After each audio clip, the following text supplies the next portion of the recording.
कजरी एक काले रंग की लड़की थी जिसकी शादी सुरेश नाम के लड़के से कुछ दिन पहले ही हुई थी।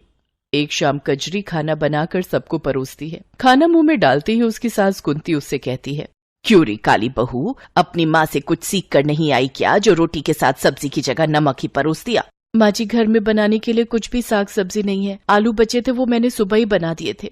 कैसे करम फूटे हैं हमारे, जब से इस काली बैंगन ने हमारे घर पर कदम रखे हैं तब से बरकत ही नहीं हो रही इस घर में, और अब तो ऐसे दिन आ गए हैं कि नमक के साथ हमें रोटी खानी पड़ रही है। कजरी के प्रति कुंती की इस कड़वाहट का कारण उसका काला रंग था। उसके काले रंग को लेकर वो अक्सर उसको कोसती रहती थी, लेकिन कजरी का रंग भले ही काला था पर उसका दिल एकदम साफ था।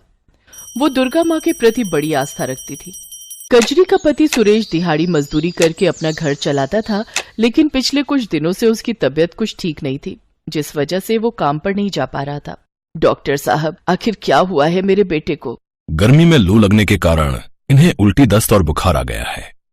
आप इनके सिर पर ठंडे पानी की पट्टियां रखिए, साथ ही ये दवाई दे दीजिएगा। और हाँ, इनके शरीर में अभी काफी कमजोरी है, इसलिए अभी 2 महीनों तक इन्हें बेड रेस्ट पर ही रहना होगा। ये सुनकर कजरी का मन बड़ी ही उलझन में फंस गया और वो सोचने लगी, जब तक सुरेश जी ठीक नहीं हो जाते मुझे ही कुछ न कुछ काम करके इस गृहस्थी को चलाना होगा। मुझे जल्द ही कुछ करना होगा, नहीं तो ये घर दाने दाने तक को मोहताज हो जाएगा। ऐसा सोचकर कजरी भूखी प्यासी काम ढूंढने निकल गई, लेकिन पूरे 50 घर के दरवाजे खटखटाने के बाद भी उसे काम नहीं मिला। अब बस ये घर एक आखिरी उम्मीद है।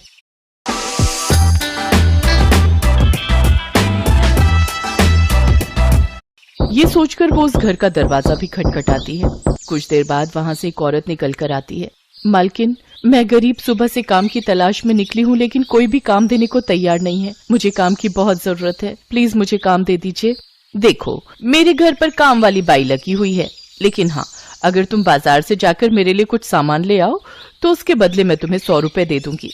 वो क्या है ना, धूप की वजह से मुझसे तो बाहर निकला ही नहीं जा रहा। हाँ मालकिन, आप बता दीजिए, मैं सामान ले आऊंगी। कजरी बाजार से सामान लाकर उस औरत को दे देती है। साथ ही वो औरत उसे 100 रुपए दे देती है, जिनसे कजरी घर के लिए आटा चावल लेती है।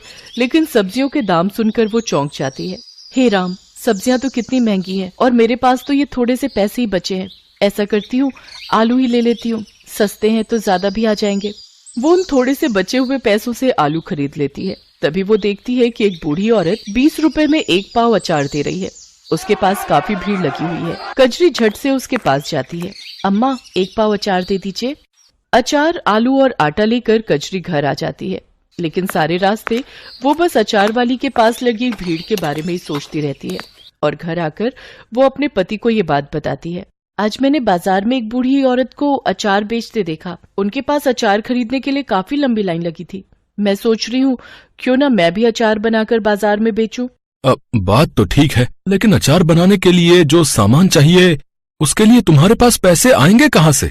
बंसी काका से कुछ पैसे उधार ले लूंगी और जैसे ही पैसे आ जाएंगे उन्हें लौटा दूंगी।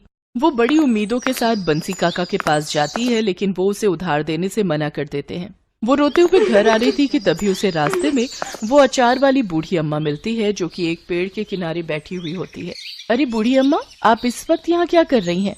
बेटी, कल रात मेरे गांव में बहुत तेज बादल फटा, जिसके बहाव में आकर मेरा सारा घर बह गया।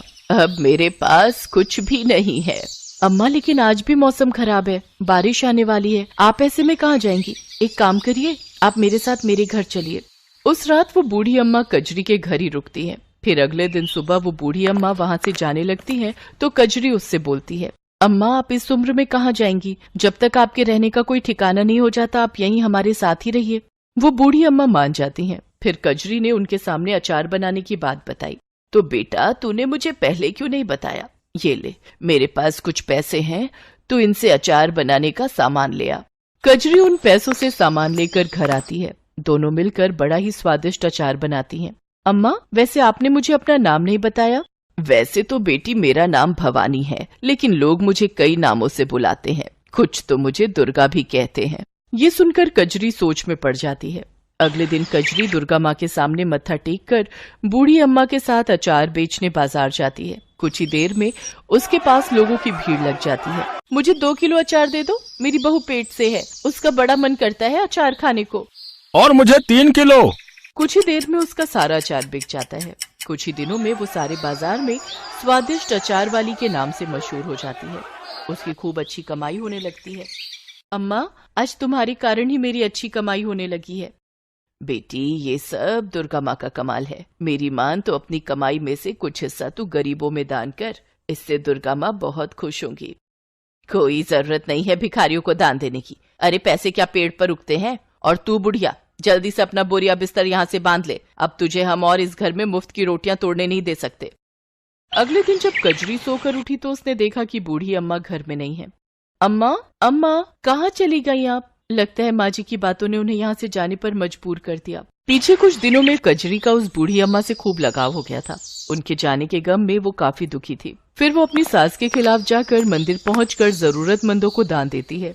ये देखकर उसकी सास डंडा लेकर दुर्गा माँ के मंदिर में ही उसकी पिटाई करनी शुरू कर देती है।